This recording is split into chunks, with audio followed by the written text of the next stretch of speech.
Hi, welcome everybody. Thanks for joining us again for another episode three. And previous week you had the pleasure of we had the pleasure of meeting Naz, which is very knowledgeable and gave us a bit more depth of like what the history of dyslexic, kind of education the perspective from education. Yeah. So I want to pass over to Leah and to introduce the new interviewee. Is that correct? Is that right? Yeah, I guess that's one way of describing it. So last week my good friend Naz and I've got a very good friend of mine, Ben, joining this week. We started our journey together doing our PGA years ago. And actually, Ben hasn't got dyslexia, it's actually got dyspraxia. And I thought it'd be really cool to have Ben join us today to kind of explain more about that.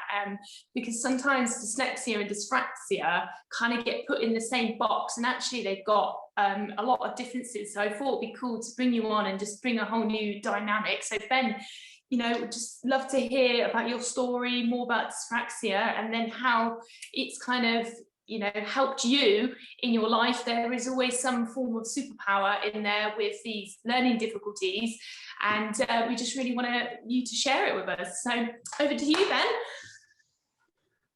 Okay. Well, where's to start? Well, I didn't get properly diagnosed until sort of early secondary school days, and there's probably a good reason for that. So on top of that, I actually had epilepsy as a small child. So both in terms of how that affects people, affecting myself, the general difficulties that come with that, on top of the fact that I was in and out of hospital quite a lot. Not only did I have general difficulties, I was also just behind in terms of time actually spent in a classroom, in nursery and what have you. I actually had to take speech and occupational therapy classes.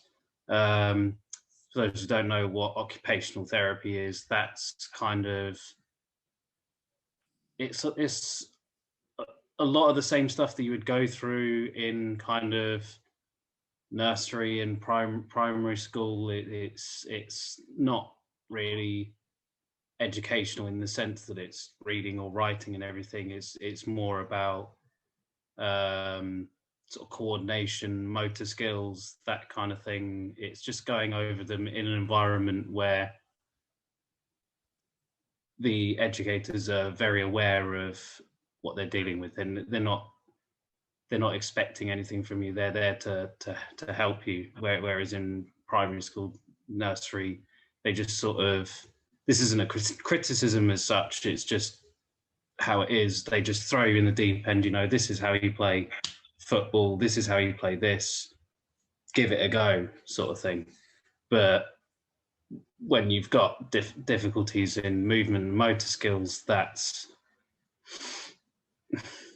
it's a challenge. You get behind everyone else naturally, and it becomes pretty disheartening.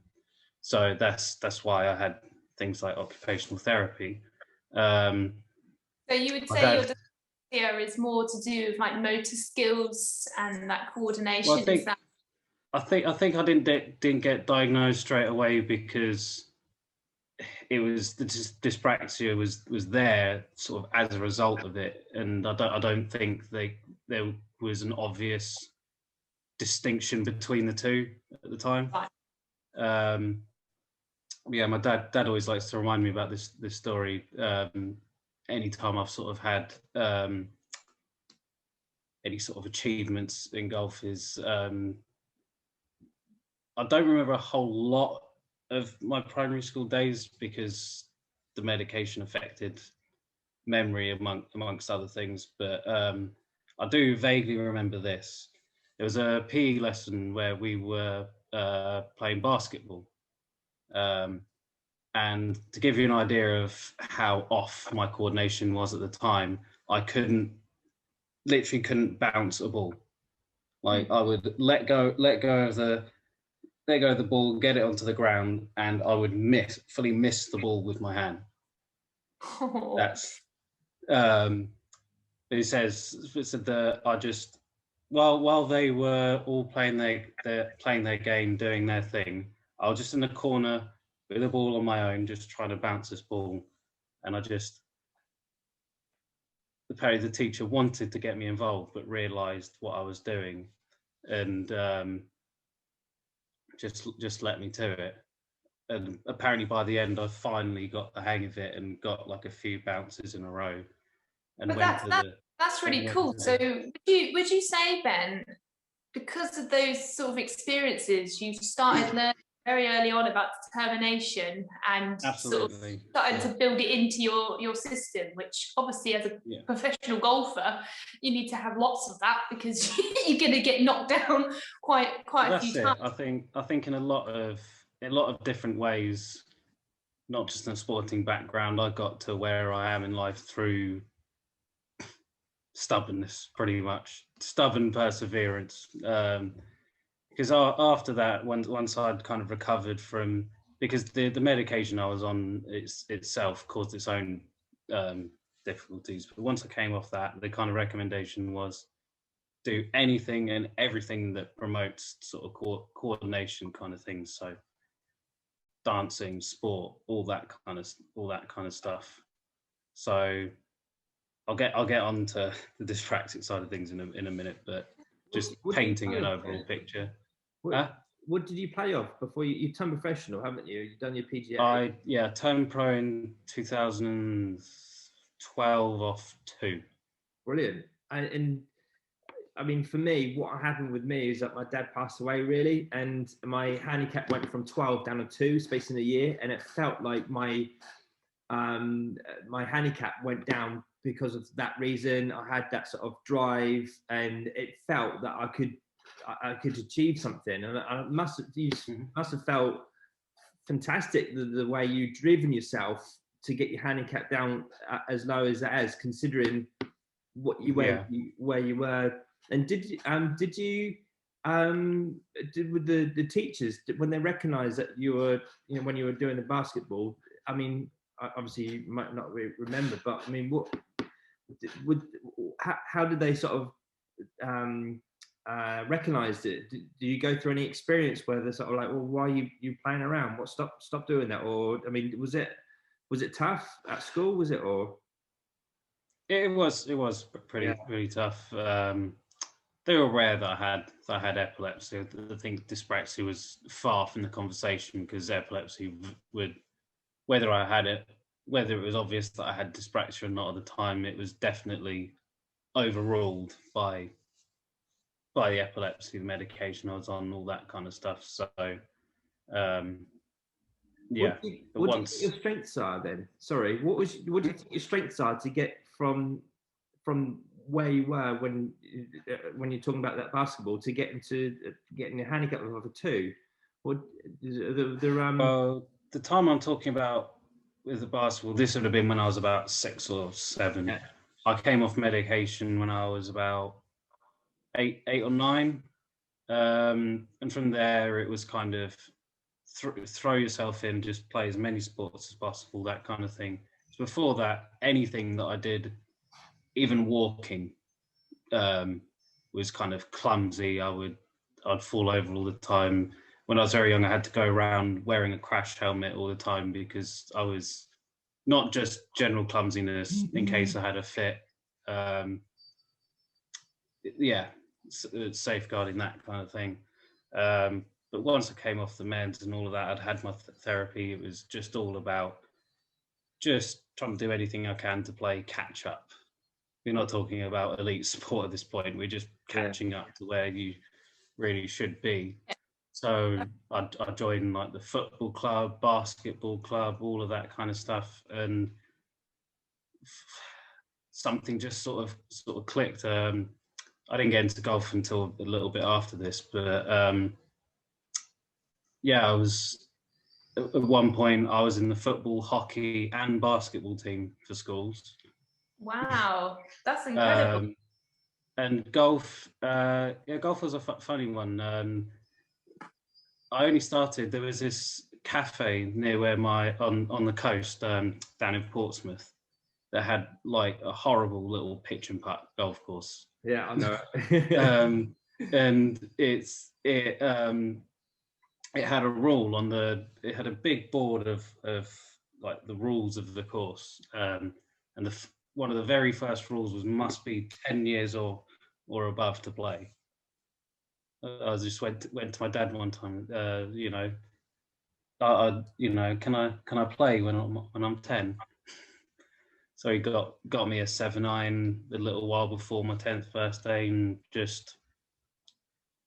I remember before we went onto the range, I just watched whatever PGA Tour event was on, and just had a rough idea of what a golf swing looked like. And yeah, it took me a while to get to sort of handicap level, but I was able to hit the ball, get it airborne. I wasn't missing it or anything. Things like football. Things like football and all that kind of stuff went by the wayside a bit, because in primary school I was always quite tall for my age, and then I stopped growing.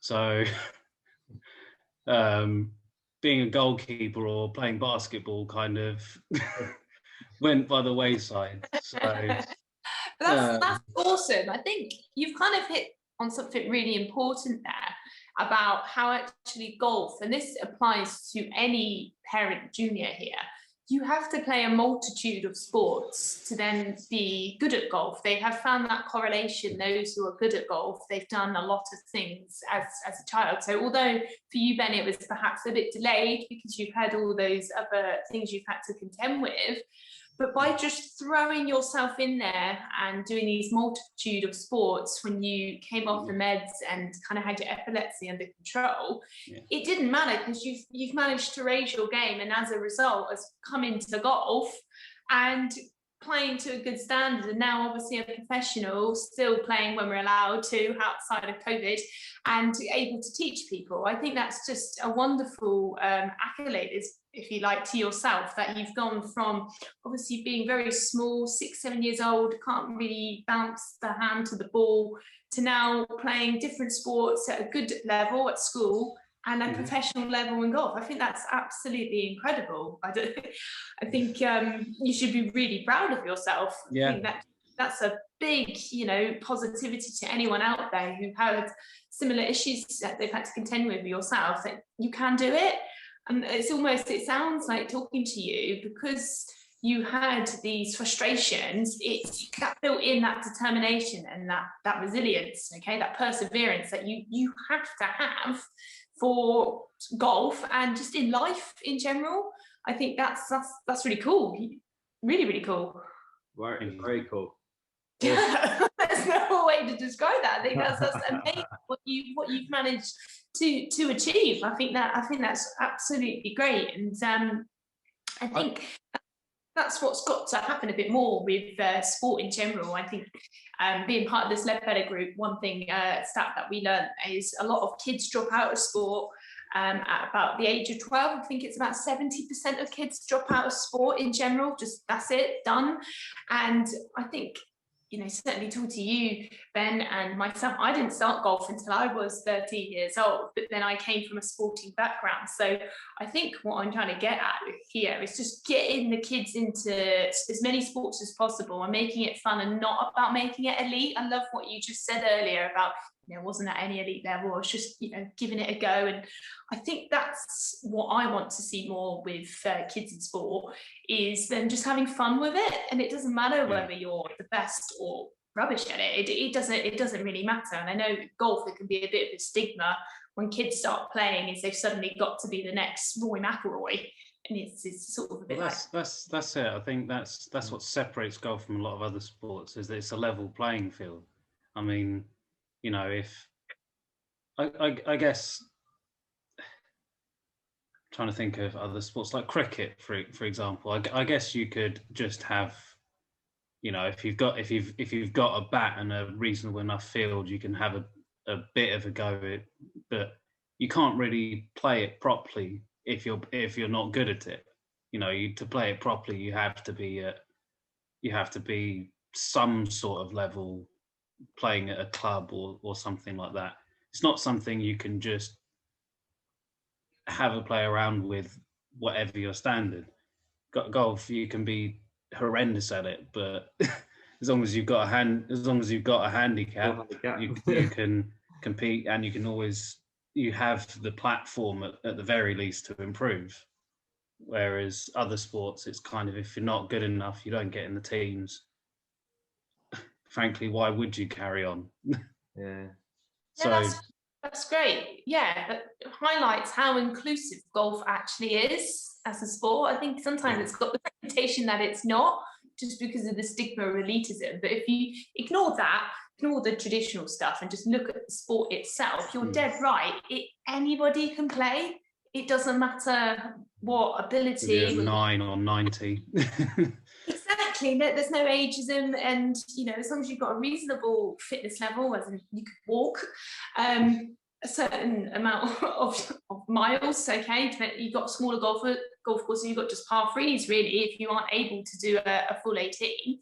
But I think that's what's so special, is it is so inclusive. And I think hopefully that's what we're starting to show now, is golf is a sport, if perhaps you're not as good, like you said, as the cricket or the basketball, which do rely on things like height, especially your basketball player, and all those different things.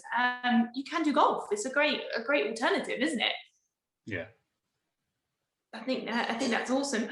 What I would like to know a little bit more then is, how is your dyspraxia not affected, that's probably the wrong word, but your dyspraxia in golf, have you come across any experiences where it's put you on a back burner, or has there been an experience that actually has propelled you forward, you've used it to your advantage? I think that's what I'm really intrigued to know, is how has it affected you in the golf life? But yeah, it's a bit of both. I mean, in terms of the kind of negative stuff when it comes to us, it's to use a kind of blanket term, best way to describe it is organization. So it's from reading, for example, it's not just reading the words on the page, that's fine. We can read, we can spell well, all that kind of stuff. It's sort of putting everything together, making sense of what's in front of you, having to read things back, and just general. It comes down to motor skills as well. It's being able to do that in a timely fashion. So I was that kid growing up, where every parent's evening it was, Ben is very, very polite and intelligent, but he gets distracted easily, that kind of thing. Is the other thing we struggle with is eye contact. Like, I have to make a very conscious effort, because I could be looking someone straight with the full intent, looking them straight in the eye, and my eyes will just involuntarily just dart off somewhere, staring into space. So I got all of that, teachers shouting at me that I wasn't paying attention. About to say, that happening as a kid could easily be mistaken of you just like not caring. I think that's a very important thing. It happened quite a few times, where the general teacher's tactic, they would call me out and say, "Ben, are you paying attention?" "Yes." "What did I just say then?" And then I repeat exactly what you says back, and they go, "Oh, okay." so that happened a lot, and it's I think it's hard to really describe why I've been able to play a number of sports at certain level, but the big things are, like I say, things like eye contact. It's time management, and the big thing is with motor skills. It's generally things like spatial awareness, sort of depth perception, things like that. That's why I think you can get away with being able to play golf because it's a kind of, obviously it's technical and stuff, but it is a big movement. It's a whole body movement. It's when you get into sort of finer things like, for example, I just started learning guitar and I got one for Christmas. I don't think I'm terrible, but it's definitely all a bit clunky and a bit, yeah, it's not a natural thing for me at all. It's not like your guest last week saying that he was in a band in 2 months. No chance. To be Be honest, lucky if I'm in one in 2 years.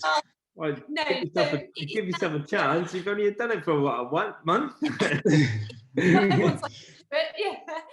it sounds like with stuff like that, which I guess is a little bit similar to dyslexic people, you just have to work just that little bit harder in that area.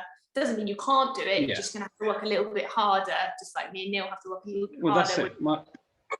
My handwriting. There's this thing that I never understood about schools was the insistence of speed.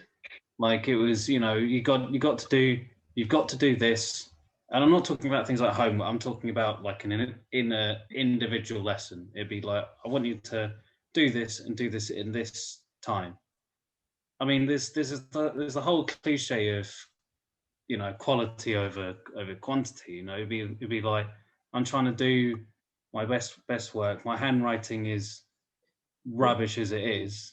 Would you say? And now you're rushing me into it, and they were surprised that my handwriting was awful because I'd be trying to do my work. I'm clearly working. I'm not like being distracted or not paying attention, and then in a rush, I'm not finished, and my writing looks awful because I've been dashing it. Yeah. Would you say that? You sound very similar to what my traits are, to be fair. And I don't know whether I might have be dyspraxic. I can't pronounce it properly. Do you try to take in all of the variables in when you sort of like read something or you're trying to absorb something in for information? Do you take, sort of as you sort of become to sort of like get distracted, do you find yourself wandering on to that sort of like information and thinking about it a little bit more, elaborating it a bit more, and that's why it takes you a little bit longer, but then what you've got is a really more detailed picture in your mind's eye to then put down on paper. And that's why sometimes you find it difficult to put things on paper because you've got this a lot of detailed into your mind's eye. Is that something? What? Yeah, it's putting it into its knowledge is one thing. It's like I say, putting it into the right words, because you've got all sorts of stuff going through your head. It's just trying to organize it and put it in the right sort of order, right sort of context that makes sense. It's like if I was doing a speech about said topic, no problem. But putting it into words, putting in the right grammar in the right context, that kind of thing can be a bit challenging sometimes. Yeah. So you've hit on a good point there at school. Like they were having a go at you for poor handwriting, but they wanted you to do this big workload in a short space of time. The only way you could get that done was by sacrificing the quality of your handwriting. So this is where every week we've come kind of back to this education circle of how could we improve. For someone like yourself, it sounds like you maybe would have been better having typing it. With that, do you find it easier typing? Yeah, I was gonna say that I was diagnosed in secondary school, but got no support really whatsoever, which I never really understood. My parents were kind of pushing for it, and it never really happened. When it came to the PGA, when they found out, I did all of my exams with 15% extra time, and I was given a laptop. Yeah. Brilliant. I didn't think I really needed. I think it was a bit excessive. I didn't really need it. I always finished my exams sort of before the normal time, let alone the extra time. But but having it there, So that's good. So you guys have had a positive experience with your PGA. I didn't quite get that because I couldn't afford the testing, the screening to get my certificate. And and I think we haven't. You haven't probably seen the one with Naz. Naz, my friend, is a tutor in the tutoring business, so she's in the education game, and she was explaining how it is difficult for schools with funding and resources, etc. So it's not the school itself fault. It goes from up above, obviously the government and what they can put into the system. And she had a really good suggestion actually, as the government should be perhaps giving funding externally to these families or these children to then go to someone like Naz, a tutor or a different person, to then help the child outside of school, just to, you know, keep their head above water, which makes a lot of sense, because my experience with school, I did get a lot of help in primary school, in fairness to them, but it was at the sacrifice of removing me from the classes where I excelled in, as in sport, art, all those things. So actually my confidence level was flattened because I was never in a place where I felt like I could express the traits that I was good at. So I would have definitely, I think, benefited from external help, and not being able to be ripped out of those classes I enjoyed, if that makes sense. Would you, if you could go back to school, would that have been something you think would have helped you, having something like that scheme put in place? I don't know. I don't really know, because the help I got in primary school was external anyway. I wasn't like taken out of my normal classes or anything in either primary school or secondary school. So I think I can champion the fact that external help definitely works, because I really got a lot out of speech and occupational therapy, obviously for different reasons entirely, but the fact remains that it helped you, didn't it? Yeah. Unfortunately, it stopped at secondary school. So clearly we are seeing a pattern here. The education system's not strong enough to support it all the way through. So it's just interesting hearing this now from different perspectives and stories. And I think this is an opportunity to help perhaps start a bit of change for that, because there's so many children out there with dyslexia, dyspraxia, who are, like you said, very intelligent children. They just have to learn in a slightly different way and just need a slightly bit more help with it. And then once they find their feet, they're off. I mean, look at the achievements you have had to overcome and where you are now. I think that's just absolutely incredible. One of the most inspiring stories I think I've ever heard. I don't know if you agree, Neil. Absolutely. And it just shows that we've got that trait where we work harder, and we have to work at sort of like a higher level of intensity, because to get the most of it. So I think whereas some other people might have it like a low intensity, we only work at sort of like 10%, where we have to work at quite more of a high intensity to get to where we want to get to. And it's not really sort of, school should be really sort of like, oh well, we should have out there, we're not going to get another tick in the box to say we've passed, we've got all our pupils passed. You know, spend a bit more time and effort into us dyslexic people to then you know, improve ourselves, really. I think in all walks of I think in all walks of life, confidence is is something that can never be overstated. You know, it just has a snowball effect on everything. I mean, it's a proven fact that sport in general is huge in development. That's why it's so present in early years, because it promotes social skills, it promotes teamwork, communication, confidence, and that has a snowball effect on everything else. It seems a bit silly saying that, you know, playing tag rugby as a 6-year-old could positively impact your English, but the science is there. Yeah, you do, because you have to communicate with another person, shout across, and have, you know, obviously for you, eye contact. You're having to look at other players to track where the ball's going to go. So yeah, massively. So we're probably running out of time. We always do this talk way too much. 4 minutes. Summing it up, Ben, what would you say is your number one superpower that you have? Well, to break it down, I haven't even really touched on this one thing.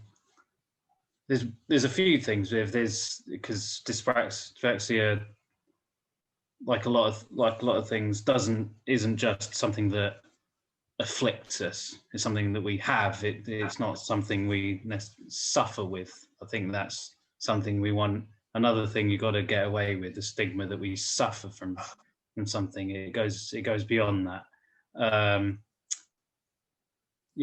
In general, it's the things, the difficulties. Just to sum it up quickly, is spatial awareness, depth perception, and just kind of management of everything.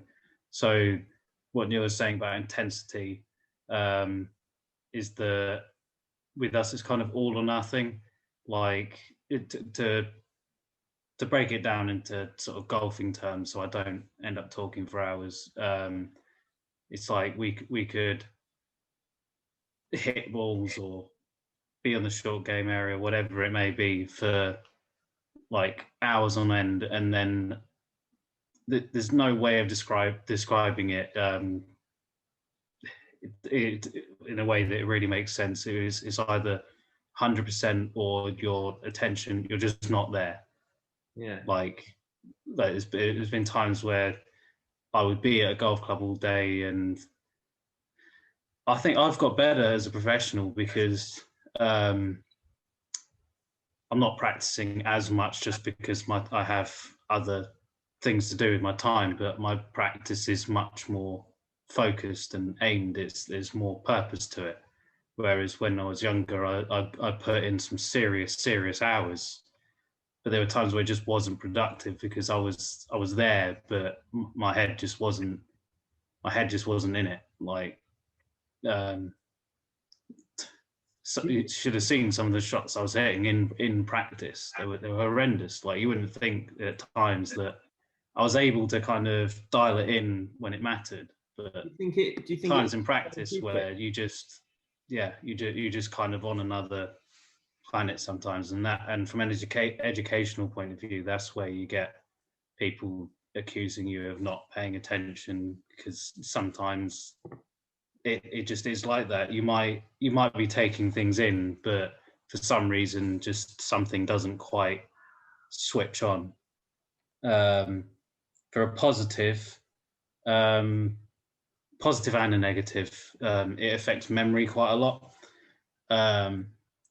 So the positive is that we have abnormally fantastic long-term memory. So that's helpful. Dates, things like that. I'm a guy you want in your pub quiz team.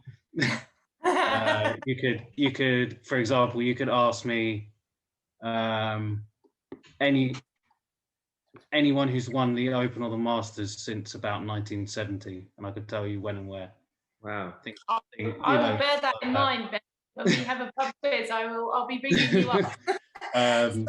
But at the same time, like when it comes down to just day to day at work, if there's a lot to do in a day, and my boss says, we need to do this, this, and this, I'll have to write it down, and I'll have to write it in an order, because I won't get distracted as such. But if I just have it in my head, if I just try and keep it in my head, I'll either forget something entirely, or I won't prioritize things in the right way. It used to be right. Yeah, you guys got Ben's camera, but we can still hear you. Yeah, I was just saying, when it comes to work, like, I've got to write down what I've got to do, because if I don't, I'll either totally forget something, or I just won't do it in a logical order. Like I said, a big problem I had when I first started work is I'll pretty much finish late every single day, because it would be, you know, I'd have my jobs to do or whatever, and it would get to a point where it was like, oh, damn, it's already 5 o'clock and I've still got all of this kind of stuff to do. It wasn't that it's not like I was being lazy and I was just, you know, sitting down doing nothing. It was just that I just didn't manage my time very well and organize things, because there's certain things, if you prioritize it, sometimes there's things that can wait till the next day, sort of thing. But yeah, I have a lot of friends who struggle to prioritize, so I think it's good though that you've learned to write the list. I think that's a really good, so what you're showing is, okay, I know I have this you know, let's say issue, I know I struggle with this, so what I'm going to do is I've found a tool to help me with it, which is great.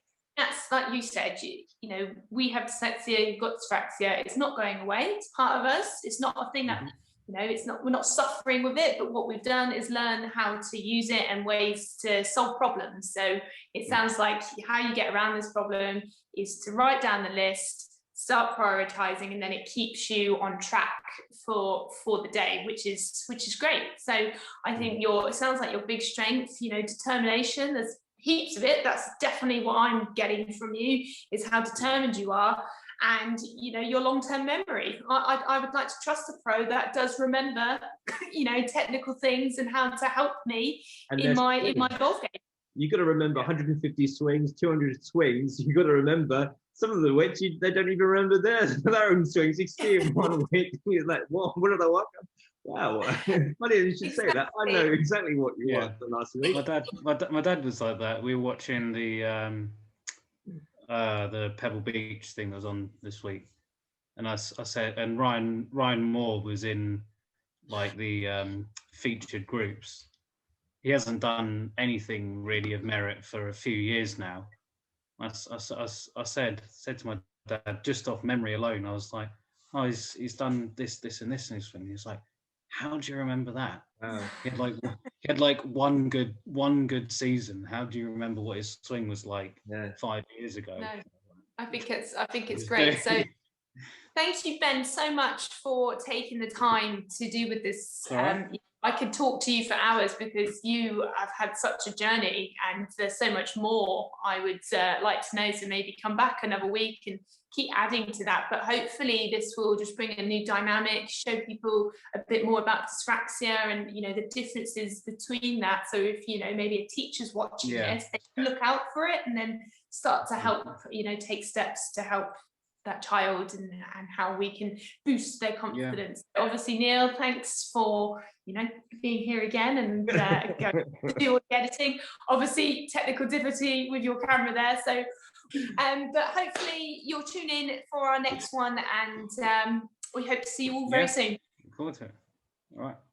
There you guys. Thanks for watching.